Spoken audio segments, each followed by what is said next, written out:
Hello, good evening. My name is Paul Valenzuela, and today I will be talking about the attack on Pearl Harbor. So the U.S. Naval Base, Pearl Harbor, it was located in Honolulu, Hawaii, and it was attacked on December 7th of 1941.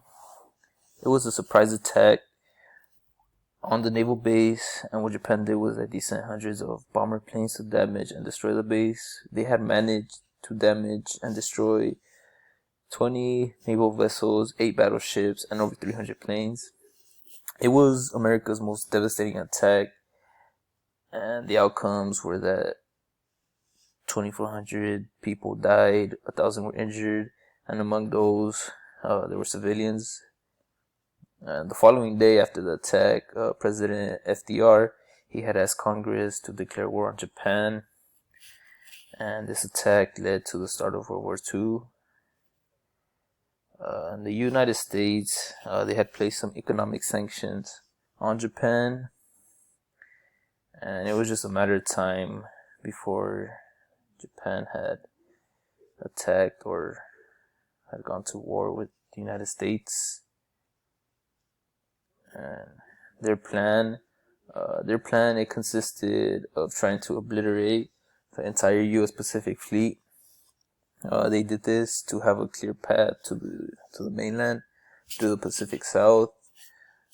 At around 8 a.m. that day, December 7th, Japanese bomber planes had filled the skies over Pearl Harbor, and they started shooting and bombing ships, airplane bases, hospitals, an area around Pearl Harbor that were occupied by civilians. Their first bomb that was sent was an 1,800-pound bomb on the USS Arizona. Eventually it hit it, and it landed in the ammunitions magazine, which was located in the front of the ship, and it exploded and sank the ship with 1,000 men trapped inside.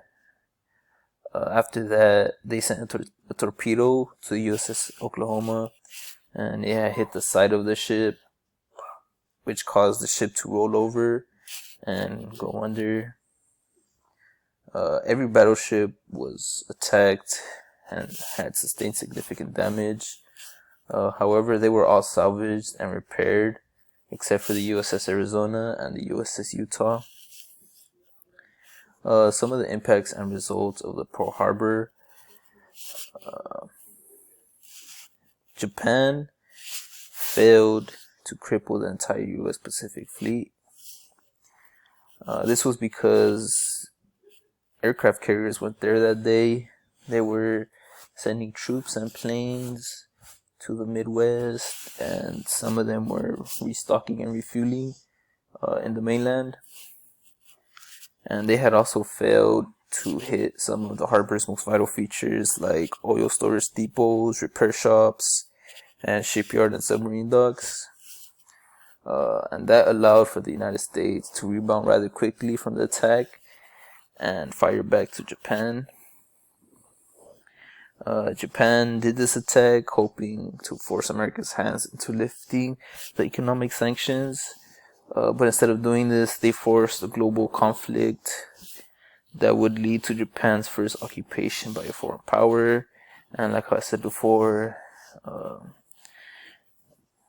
the United States declared war on Japan the next day, and then 3 days after the United States declared war, Japan's allies, which were Germany and Italy, declared war on the United States.